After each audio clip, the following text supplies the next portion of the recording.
भगवद गीता के 25 उपदेश श्री कृष्ण कहते हैं कि जिंदगी में कभी किसी इंसान का मोहताज मत बनना, खुद को कभी अकेला मत समझो।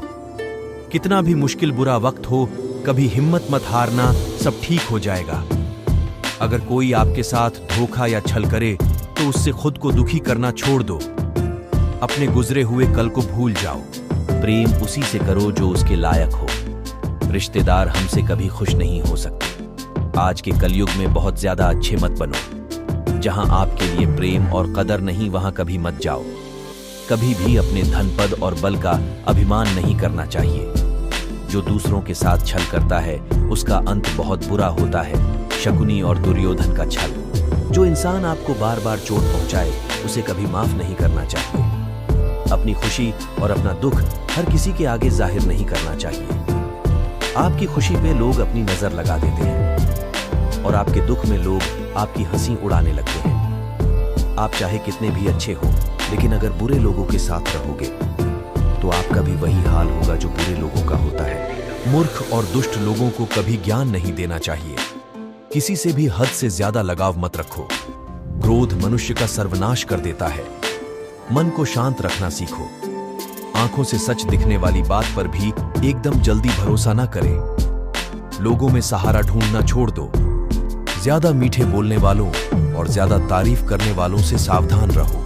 जो आपके मुंह पे अपनापन दिखाए और आपकी पीठ पीछे आपको नुकसान पहुंचाए, ऐसे लोगों से दूर ही रहना। जिस रिश्ते में मर्यादाएं टूट जाती हैं, वहां सर्वनाश ही होता है। जीवन में कई बार नया शुरू करने के लिए पुराने को पूरी तरह से मिटाना ही पड़ता है। इंसान ही आजकल इंसान का दुश्मन बन गया है। मानव कल्याण ही भगवद गीता का प्रमुख उद्देश्य है।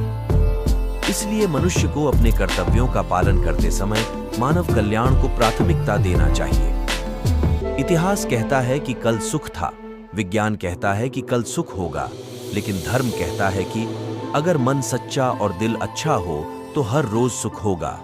क्रोध से भ्रम पैदा होता है, भ्रम से बुद्धि व्यग्र होती है। जब बुद्धि व्यग्र होती है तब तर्क नष्ट हो जाता है। जब तर्क नष्ट होता है तब व्यक्ति का पतन हो जाता है।